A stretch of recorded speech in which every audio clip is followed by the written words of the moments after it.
be a friend of generation next.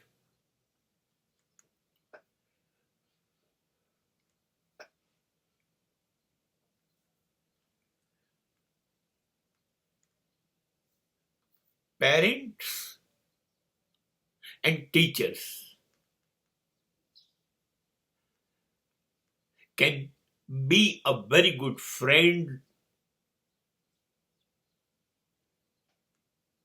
of generation next. But I don't trust this formula. તમારા સંતાનોના મિત્ર બનો, હે વાલી, હે માતા પિતા અને હે શિક્ષકો, તમારા વિદ્યાર્થીઓના મિત્ર બનો. આ શ્રેષ્ઠ ફોર્મ્યુલા છે. કહેવત હતી, દીકરી ને માની ચંપલ થઈ જાય ને દીકરો બાપના ખભા સુધી આવી જાય એટલે એને મિત્ર ગણવો, પુત્ર પુત્રી ન ગણવા. હા, આવું હતું, કહેવામાં આવ્યું હતું. એ સમય અલગ હતો. એ સમય અલગ હતો.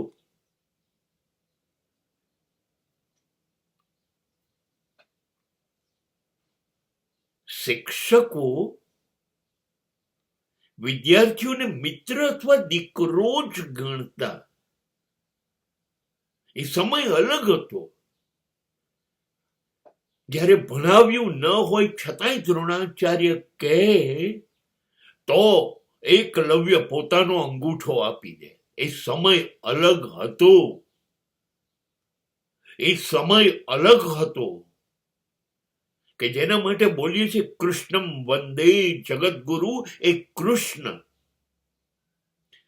સાંદીપની ઋષિ પોતાના ગુરુ માટે જંગલમાં જઈને ગાયો પણ ચરાઈ આવે, લાકડા પણ લઈ આવે ને આશ્રમનું કામ પણ કરે. એ સમય અલગ હતો. અને ત્યારે શ્લોક રચાયો હશે, ગુરુર બ્રહ્મા ગુરુર વિષ્ણુ ગુરુર્દેવો મહેશ્વર. હદ તો ત્યાં થઈ ગઈ જ્યારે એવું કહ્યું ગુરુર સાક્ષાત પરબ્રહ્મ. તસ્મૈ શ્રી ગુરવે નમઃ. એ ગુરુને હું નમસ્કાર કરું છું જે બ્રહ્મ છે.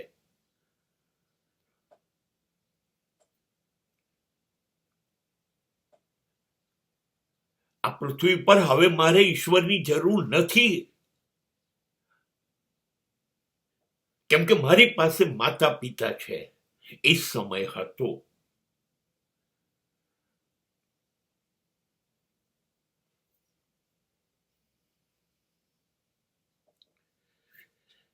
ગયા વર્ષે 2024માં અમેરિકામાં શાળામાં વિદ્યાર્થીઓએ મારી નાખ્યા હોય બંદૂકથી ફાયર કરીને એવા 124 શિક્ષકોના મૃત્યુ થયા.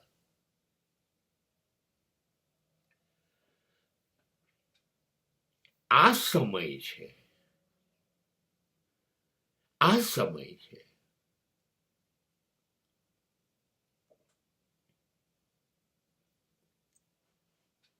એ સમયમાં તમે કેવી રીતે મિત્ર બનાવશો? હા, એ મિત્ર બનશે એવું તમને લાગે અને એ લગાડશે તો એટલા માટે એને ઇન્ટરનલ માર્ક્સ જોઈતા હોય, ઇમ્પોર્ટન્ટ ક્વેશ્ચન્સ જોઈતા હોય, પરીક્ષામાં તમારી ફેવર જોઈતી હોય, બધું જ ખોટું કરતો હોય અને એમાં તમે હસતે મુખે શાબાશ બેટા ચલાવી લેતા હોય, એટલા માટે અમને દોસ્તી જોઈએ.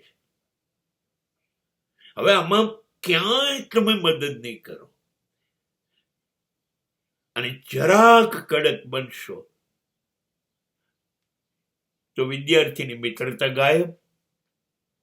બસ આ જ સ્થિતિ મા બાપ તરફ છે. મા બાપ ઉદાર બને અને મિત્ર માને તો દીકરી માનો લાભ લેશે, દીકરો બાપનો લાભ લેશે, એમને જે જોઈએ છે એ વસૂલ કરી લેશે, આ સંબંધનો દુરુપયોગ કરશે. એની પર કડક નથી થવું, નિયંત્રણો નથી મૂકવા, શિક્ષા નથી કરવી, આવું કશું નથી કરવું. એના દુષ્પરિણામો હું જાણું છું બરાબર, પણ આ પેઢી બહુ જ શાતિર હિન્દી ફિલ્મનો શબ્દ છે. એને પાક્કી ખબર છે કે એને શું કરવું, માતા સાથે શું કરવું, પિતા સાથે કેવી રીતે પોતાનું પોકેટ મની લઈ લેવું, કેવી રીતે પોતાને જોઈતા કપડા, બૂટ, મોબાઈલ વગેરે લઈ લેવું, કેવી રીતે મા બાપની લાગણીઓનો લાભ લઈ અને ક્યારે મને બાઈક અપાવો છો પપ્પા,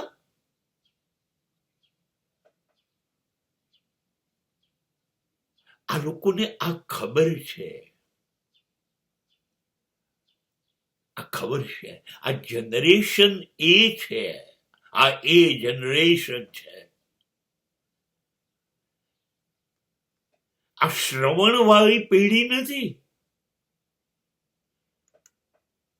મા બાપને કાવડમાં લઈને યાત્રા કરાવે એ પેઢી આ નથી. આ એકલવ્યની પેઢી નથી.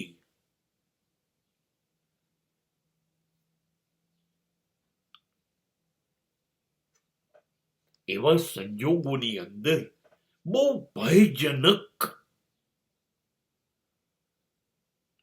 લાગે છે મને કે જો મિત્રતા પેદા કરો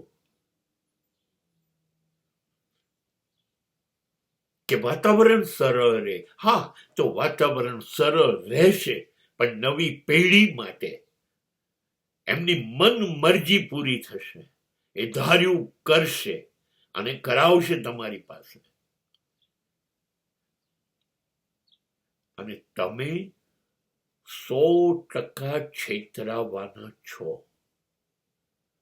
એની ખાતરી આ નવી પેઢી તમને આપશે, 100% આપશે, 100%. ને નહીતર નવરાત્રી બની હોત, નહીતર નવરાત્રીના 10 દિવસે અમદાવાદની હાઈવેના બધા ગેસ્ટ હાઉસ બુક થઈ ગયા હોત, નહીતર નવરાત્રી પછીના 3-4 મહિના પછી અમદાવાદમાં સૌથી વધુ ગર્ભપાત થયા હોત. આ બધું જ શું લાગે છે? નવી પેઢીએ મિત્રતાનો ગેરલાભ લીધો કે ના લીધો?